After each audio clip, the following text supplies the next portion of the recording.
sugar white. Tapos ganyan mo lang. Hanggang sa matunaw yung asukal. Ayan.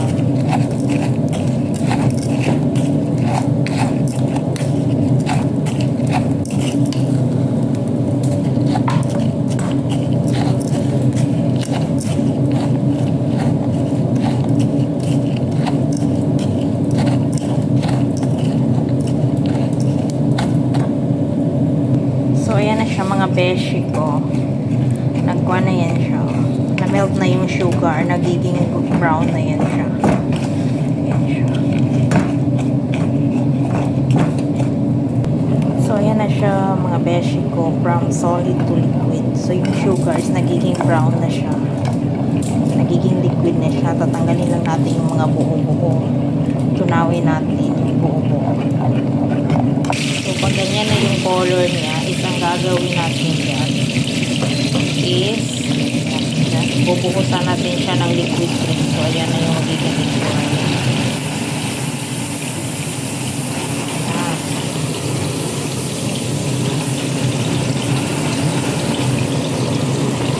Ayan. I-mekos-mekos mo lang yan siya.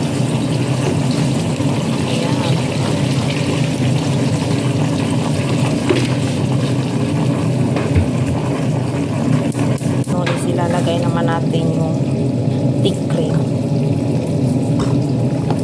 Tapos, mekos-mekos mo yan siya. Ayan.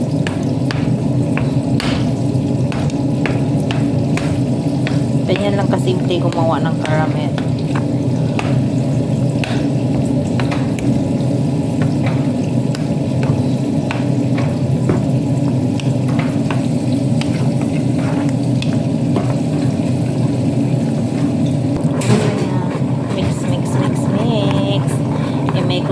Mekos mo yan siya para hindi siya masunog.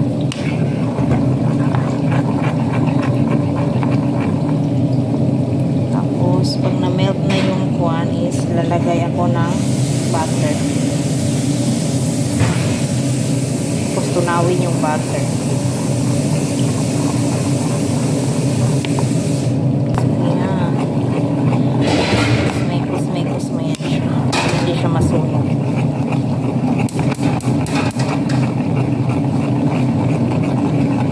Hintayin na lang nating mag-boil yan siya para matunas.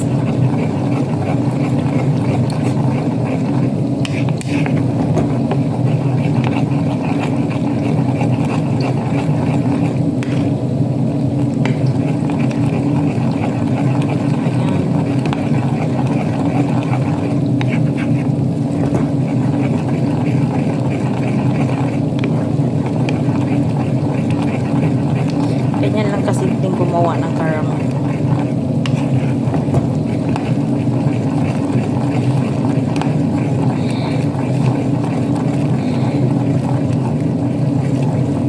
So, ayan ang mga beshi ko. Ililipat na natin sa may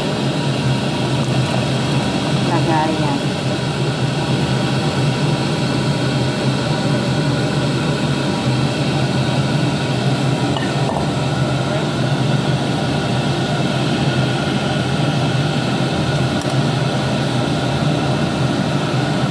So, ayan na siya mga beshi ko.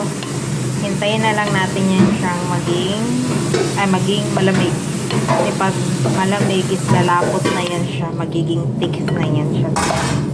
So, that's it. See you in my next vlog. Bye mga beshi ko.